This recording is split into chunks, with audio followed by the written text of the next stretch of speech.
পাকচর সন্দেহে ধৃত ইউটিউবার জ্যোতি মালহোত্রাকে নিয়ে চাঞ্চল্যকর তথ্য।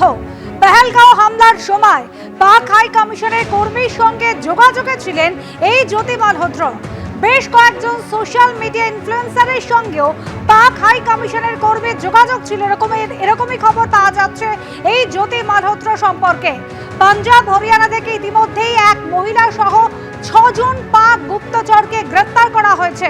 আর হরিয়ানা থেকে ইউটিউবার জ্যোতি মালহোত্রা, সেই ইউটিউবার এই জ্যোতি মালহোত্রাকে গ্রেফতার করা হয়েছে। জ্যোতি মালহোত্রা 2023-এ পাকিস্তানে গিয়েছিলেন। ভিসার জন্য তিনি দিল্লিতে পাক হাই কমিশনেও গিয়েছিলেন।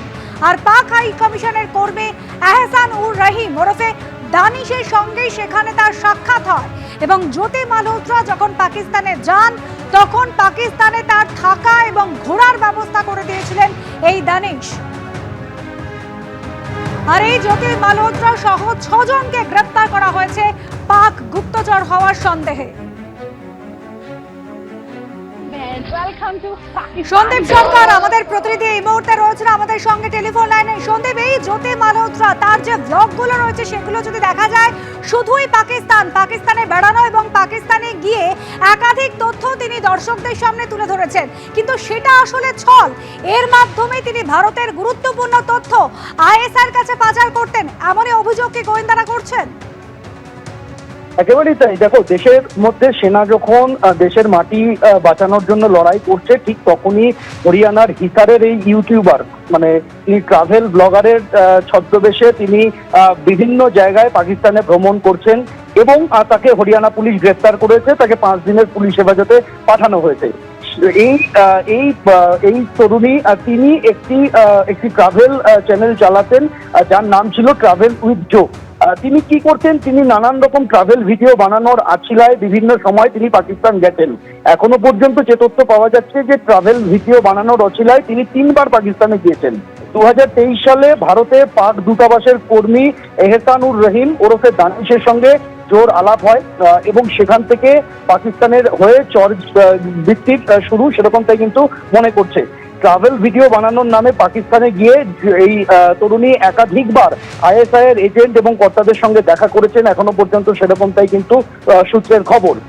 এবং এই সূত্র ধরেই কিন্তু তার নিয়মিত ভারতে পাক দূতাবাসে যাতায়াত ছিল, পাক দূতাবাসের কর্মী দানিশের সঙ্গে যোগাযোগ ছিল।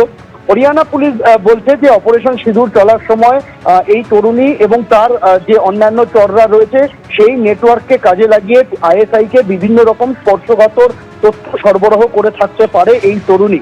এবং এই ট্রাভেল ব্লগারকে জিজ্ঞাসাবাদ করে যে আরো 5 জনকে গ্রেফতার করা হয়েছে। ইয়ামিন মোহাম্মদ, আরমান, নাসরিনা বানু, গুজালা এবং দেবিন্দর ঢিলো, এদেরকেও কিন্তু জিজ্ঞাসাবাদ করা হচ্ছে। এবং এই তরুণী এবং তার এই চরবৃত্তি অন্য আর কার যোগ রয়েছে সেই সূত্রটা খোঁজার কাজ এই মুহূর্তে চালাচ্ছেন তদন্তকারীরা। সন্দীপ, সঙ্গে থাকো। पाकिस्तान रेल, सत श्री अकाल, सलाम, नमस्ते। हिंदुस्तानी पाकिस्तानी बहन welcome to Pakistan. Pakistani currency जो मेरी लास्ट टाइम बच गई थी ना, ये है अपनी लगभग 6500 PKR है। बस एक कदम की दूरी और हम पाकिस्तान में होंगे। Welcome to Pakistan. फिलहाल मैं हूँ आज लाहौर में और यहाँ पे ना हमें सिर्फ लाहौर एक्सप्लोर करने को मिले हैं सिर्फ 2 दिन। कल हमारा वीजा खत्म हो जाएगा और हम वापस चले जाएंगे अपने हिंदुस्तान, अपने वतन की ओर लौट जाएंगे।